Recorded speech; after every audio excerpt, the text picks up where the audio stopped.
দেশের রাজনীতি এখন এক অস্থিরতার মধ্যে পড়েছে। বাইরে থেকে সবকিছু শান্ত মনে হলেও ভেতরে ভেতরে এক অজানা চাপা শব্দ শোনা যাচ্ছে। ক্ষমতার হাওয়া কি বদলাতে শুরু করেছে? এনসিপি দলটির মধ্যে যে কয়েকজন তরুণ রাজনীতিবিদ বা তরুণ যুবকরা রাজনীতির মাঠে নিজেদেরকে প্রমাণ করেছেন, তাদের মধ্যে কিন্তু একজন হচ্ছে আক্তার হোসেন। আমি এনসিপির অনেককে নিয়ে সমালোচনা করি, আপনি কিন্তু দেখবেন আমার কোনো ভিডিওতে আমি আক্তারকে নিয়ে সমালোচনা করি না। অনেকের মনে হয়তো প্রশ্ন জাগতে পারে কেন। একদম সাধারণ একটা জায়গা থেকে একটা দলের এত বড় দায়িত্বে আসা, অথবা আজকে তার এই যে উত্থান, সেই আপনি যদি ধরেন প্রায় আমার হিসাবে 7 থেকে 8 বছর আগে আক্তারের যে রাজনৈতিক যাত্রা শুরু হয়েছিল, তার যে লক্ষ্য ছিল, সেই লক্ষ্যে দিন শেষে সে তার অবস্থান তৈরি করেছে। এমনকি খুবই সিম্পল চলাফেরা তার থাকে না যে আহামরি ওইরকম তার চলাফেরা নাই। যেদিকে যায় সাগর শুকিয়ে যায়। আমাদের বর্তমান সেনাপ্রধান জেনারেল ওয়াকারুজ্জামান তিনি যেদিকেই যাচ্ছেন সেদিকেই পানি শুকিয়ে যাচ্ছে। তার আশেপাশে সমর্থন দেওয়ার মতো এই মুহূর্তে অবশিষ্ট কেউ নাই। থাকতো যদি তিনি এই ষড়যন্ত্রের একটা পার্ট না হতেন। তিনি বলতে পারেন, কিংবা অনেকে আপনারা আমাকে বলতে পারেন ওয়াকারুজ্জামান এই ষড়যন্ত্রের পার্ট ছিল না, কিন্তু প্রমাণ দিতে পারবেন না। 5 আগস্ট একটা নীরব সেনাভ্যুত্থান হয়ে গেছে। একটা নীরব কুয়ের মাধ্যমে শেখ হাসিনা সরকারকে ক্ষমতাচ্যুত করা হয়েছে। এটা এখন স্বচ্ছ পানির মতো পরিষ্কার।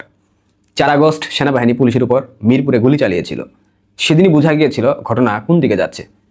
5 আগস্ট ঢাকার প্রত্যেকটা প্রবেশদ্বার উন্মুক্ত করে দিয়ে সেনাবাহিনী গণভবনে মবের আক্রমণ করিয়ে মাননীয় প্রধানমন্ত্রী শেখ হাসিনাকে হত্যা করার একটা প্রচেষ্টা চালিয়েছিল।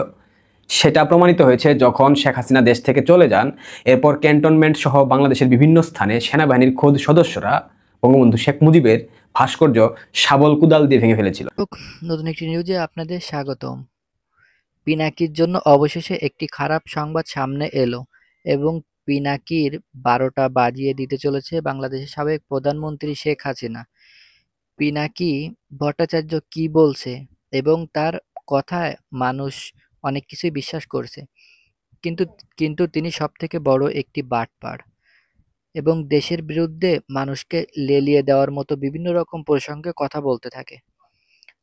তাই আজকের এই ভিডিওটিতে পিনাকির বিষয়ে অনেক গোপন তথ্য দিতে চলেছি আপনাদের কাছে।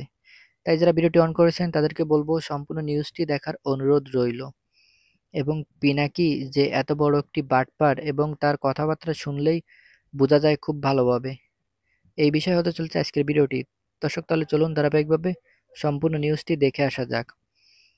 আর আপনি যদি আমাদের চ্যানেলে নতুন হয়ে থাকেন তাহলে চ্যানেলটি অবশ্যই সাবস্ক্রাইব করে পাশে থাকুন আমাদের চ্যানেলে সবসময় নিত্য নতুন লেটেস্ট নিউজ ভিডিওগুলো পেতে। দর্শক, তাহলে চলুন আর কথা না বাড়িয়ে সম্পূর্ণ ভিডিওটি দেখে আসা যাক। পানি শুকিয়ে যাচ্ছে। তার আশেপাশে সমর্থন দেওয়ার মতো এই মুহূর্তে অবশিষ্ট কেউ নাই। থাকতো যদি তিনি এই ষড়যন্ত্রের একটা পার্ট না হতেন। তিনি বলতে পারেন, কিংবা অনেকে আপনারা আমাকে বলতে পারেন ওয়াকারুজ্জামান এই ষড়যন্ত্রের পার্ট ছিল না, কিন্তু প্রমাণ দিতে পারবেন না। 5 আগস্ট একটা নীরব সেনাভ্যুত্থান হয়ে গেছে। একটা নীরব কুয়ের মাধ্যমে শেখ হাসিনা সরকারকে ক্ষমতাচ্যুত করা হয়েছে। এটা এখন স্বচ্ছ পানির মতো পরিষ্কার। 4 আগস্ট সেনাবাহিনী পুলিশের উপর মিরপুরে গুলি চালিয়েছিল। সেদিনই বোঝা গিয়েছিল ঘটনা কোন দিকে যাচ্ছে। 5 আগস্ট ঢাকার প্রত্যেকটা প্রবেশদ্বার উন্মুক্ত করে দিয়ে সেনাবাহিনী গণভবনে মবের আক্রমণ করিয়ে মাননীয় প্রধানমন্ত্রী শেখ হাসিনাকে হত্যা করার একটা প্রচেষ্টা চালিয়েছিল। সেটা প্রমাণিত হয়েছে যখন শেখ হাসিনা দেশ থেকে চলে যান। এরপর ক্যান্টনমেন্ট সহ বাংলাদেশের বিভিন্ন স্থানে সেনাবাহিনীর খোদ সদস্যরা বঙ্গবন্ধু শেখ মুজিবের ভাস্কর্য শাবল কুদাল দিয়ে ভেঙে ফেলেছিল। সংবিধানে জাতির পিতা তার ভাস্কর্য ভেঙে ফেলা রাষ্ট্রদ্রোহ অপরাধ। সংবিধান লঙ্ঘনের শাস্তি কিন্তু মৃত্যুদণ্ড, এবং সেই সেনা কর্মকর্তারা সেটা জানে। হঠাৎ করে গুঞ্জন শুনতে পাচ্ছি উত্তরপাড়া অর্থাৎ ক্যান্টনমেন্টে ব্যাপক বিশৃঙ্খলা চলতেছে। বিশৃঙ্খলা বলতে সুপ্ত বিশৃঙ্খলা, মানে সুপ্ত অবস্থায়, মানে মৌনদ্বন্দ্ব চলতেছে। সেনাপ্রধান জেনারেল ওয়াকারুজ্জামান তিনি খুব শঙ্কায় আছেন এবং তিনি তার নিরাপত্তার জন্য শুনলাম একটা বিশেষ ফোর্স রেডি করে রেখেছেন। যে কোনো সময় তার উপর একটা ঝামেলা হতে পারে। এবং মুক্তিযুদ্ধপন্থী অফিসারদের একটা বিশাল অংশ প্রগতিশীল বাংলাদেশপন্থী, এরা আসলে এদের কোনো কিছুকেই সমর্থন করছে না। জামাতের একটা বিশাল অংশ আছে, বিএনপি পন্থী একটা বিশাল অংশ আছে।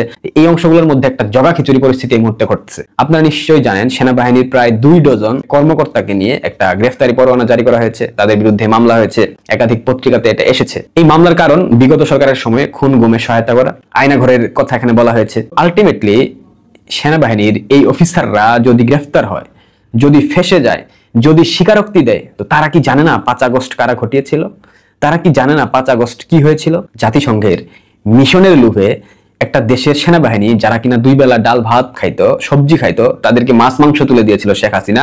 তারা কোথায় ছিল? তাদের আয়ের উৎস কোথায় ছিল? তাদেরকে কোথায় দাঁড় করিয়েছিল শেখ হাসিনার আওয়ামী লীগ সরকার? অথচ সেই আওয়ামী লীগকে তারা শুধুমাত্র জাতিসংঘের মিশনের কয়েকটা টাকার লোভে ফেলে দিল, পরিকল্পিতভাবে। শুধু ফেলে দেয় নাই, তারা শেখ হাসিনাকে হত্যা করার পরিকল্পনা করেছিল। ভারতবর্ষ যদি এই ক্ষেত্রে সহায়তা না করতো, নিঃসন্দেহে বলা যায় সেদিন গণভবনে মবের হাতে শেখ হাসিনা মৃত্যুবরণ করতো। অন্যায়ভাবে ডিপ স্টেটের এজেন্ডা বাস্তবায়ন করতে গিয়ে ডক্টর ইউনূসের কথায় তারা যে কাজটা করেছে, এটার জন্য তো অবশ্যই ফিডব্যাক পাইতে হবে।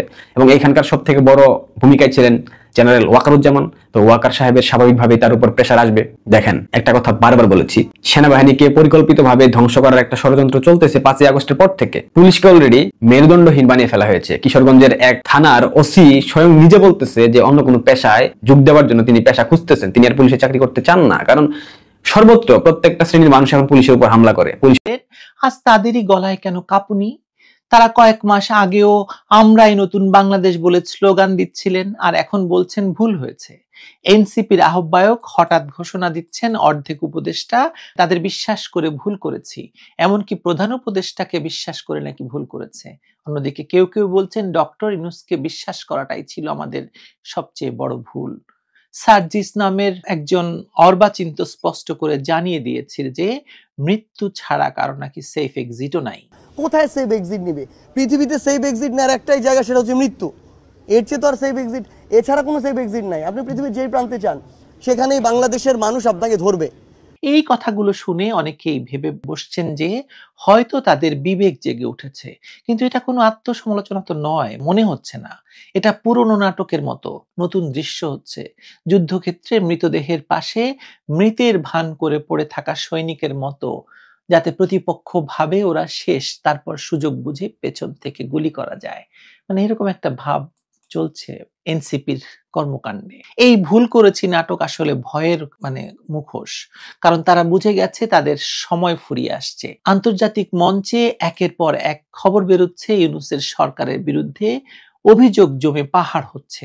জাতিসংঘের মানবাধিকার কাউন্সিলে বাংলাদেশের বর্তমান পরিস্থিতি নিয়ে যে প্রতিবেদন এসেছে তা তাদের জন্য দুঃস্বপ্নের মতো। কানাডা, বেলজিয়াম, ভারত, পোল্যান্ড, যুক্তরাজ্যের মানবাধিকার কর্মীরা একসঙ্গে বলছেন বাংলাদেশে এখন মানবাধিকার সংকট প্রবল হয়ে উঠেছে। বাংলাদেশ এখন মানবাধিকার সংকটের মধ্যে আছে। অধ্যাপক হাবিবে মিল্লাতের সম্প্রতি প্রকাশিত এক তথ্য অনুযায়ী ইন্টেরিম সরকার এই ডক্টর ইউনূসের সরকার আসার পর থেকে 213 জন আওয়ামী লীগ কর্মীকে হত্যা করা হয়েছে, 600 জন গণপিটুনিতে মারা গেছে, বড় দিনে আগুন দেওয়া হয়েছে 17টি গির্জায়। ভাবুন, এই ঘটনাগুলো 1 বছরের মধ্যে হয়েছে। আর হিন্দু ধর্মাবলম্বীদের মন্দির ভেঙে ফেলা, মূর্তি ভেঙে ফেলা তো অহরহ ঘটছে। এই অবস্থায় আন্তর্জাতিক মানবাধিকার সংস্থা হিউম্যান রাইটস ওয়াচ সম্প্রতি এক গভীর উদ্বেগজনক বিবৃতি দিয়েছে, যেটা পুরো পরিস্থিতি গা ছমছমে চিত্রটি পরিষ্কার করে দেয়। তারা বলেছে ইউনূস সরকার সন্ত্রাস বিরোধী আইন ব্যবহার করে আওয়ামী লীগকে সাময়িক নিষিদ্ধ ঘোষণা করেছে। এমন একটি দল যা বাংলাদেশের স্বাধীনতা সংগ্রামের নেতৃত্ব দিয়েছিল, তাদের সভা সমাবেশ, প্রকাশনা, এমনকি অনলাইন বক্তব্য পর্যন্ত নিষিদ্ধ করা হয়েছে। হিউম্যান রাইটস ওয়াচের এশিয়া বিভাগের উপপরিচালক মীনাক্ষী গাঙ্গুলি এক স্পষ্ট বার্তায় বলেছেন, রাজনৈতিক প্রতিহিংসার নামে মানুষের মৌলিক অধিকার হরণ কখনোই মেনে নেওয়া যায় না। একথা তারা আগেও বলেছেন। এই HRW বা হিউম্যান রাইটস ওয়াচ তাদের বিবৃতি